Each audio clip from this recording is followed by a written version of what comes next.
University మంచి భవిష్యత్తు కోసం తెలుగు విద్యార్థులు ఇష్టపడే యూనివర్సిటీ. కాల్ 9059052378 9059052379. సార్, పాశ్చాత్య సంగీతపు పెను తుఫాన్లో రెపరెపలాడుతున్న ఆ డైలాగ్ మీ నోట వినాలని నాకుంది, ఇఫ్ యూ డోంట్ మైండ్. ఇప్పుడు దీని అలాగంటారా? ఆచారం సంప్రదాయం శంకర శాస్త్రి కంటే అంటారా సార్? చెప్పండి. ఇప్పుడు Shankarabharanam, I like that game. Shankarabharanam అనేది ఇప్పుడు ఒక classical music, Indian classical, Carnatic classical, whatever, అంటే నాకు I'm not an expert on that.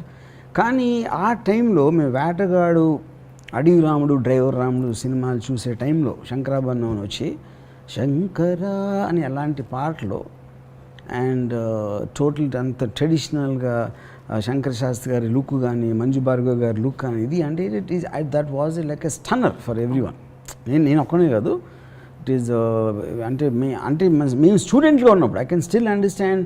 కొంచెం మిడిల్ క్లాస్ ఫ్యామిలీ ఆడియన్స్ చూసారంటే, స్టూడెంట్స్ మేము అందరం ఎగబడి చూసాం ఆ సినిమా.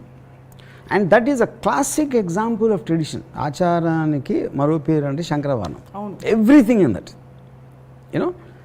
సో దాంట్లో ఇప్పుడు ఏంటి, ఒకటి మాకు నచ్చే వెస్టర్న్ మ్యూజిక్ని అగేన్స్ట్గా ఉన్న సినిమా.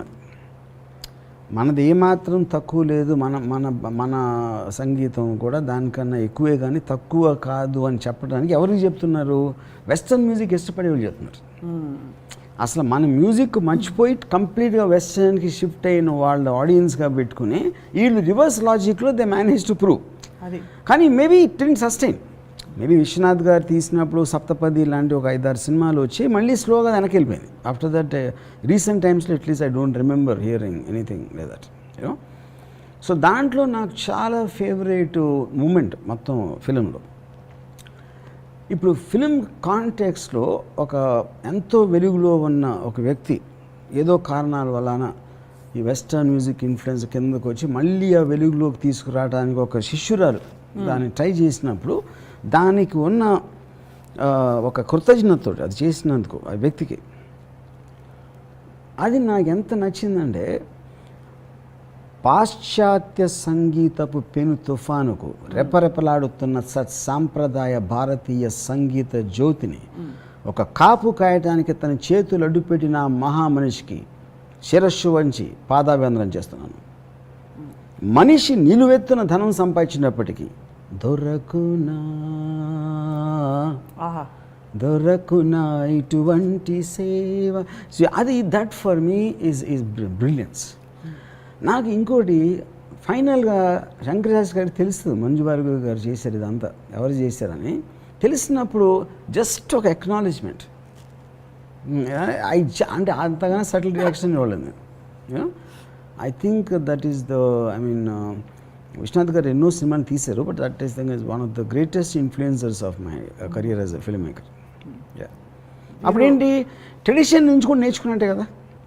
నేను ఆచారాలు నమ్ముతానా పాటిస్తానా పక్కన పెట్టి అంత ఖచ్చితంగా పాటించిన విశ్వనాథ్ గారి శంకరాభరణం నుంచి కూడా నేను చాలా నేర్చుకున్నాను. కానీ ఇట్స్ అంటే ఒక విజువల్ వస్తే మీరు విచారాలు, ఆయన ఆచారాలు, మీరు ఆలోచనలు, ఆయన ఆచారాలు, మీ ఇద్దరు కలిస్తే ఏం మాట్లాడుకుంటారా అని అనిపిస్తుంటుంది. అంటే కానీ ఇంకోటి ఏంటంటే, ఆలోచన కూడా ఆచారాల నుంచే కమ్యూనికేట్ అవుతుంది. క్యారీయింగ్ ఫార్వర్డ్ ఒక జనరేషన్ ఆలోచించిన ఆలోచనలు ఆచారాలుగా మారి నెక్స్ట్ జనరేషన్ వచ్చేప్పటికి డైరెక్ట్గా మీకు కాన్షియస్ కాకపోయినా కూడా ఎంతో కొంత కమ్యూనికేట్ చేస్తుంది ఎర్లీ జనరేషన్స్ థింకింగ్. సో విజువల్గా ఏదో ఒక ఎంటర్టైన్మెంట్ అయితే ఉంది, ఒక పద్ధతి, ఒక తీరు, ఒక యూటిలిటీ అన్నీ ఉన్నాయి ఆచారాలు.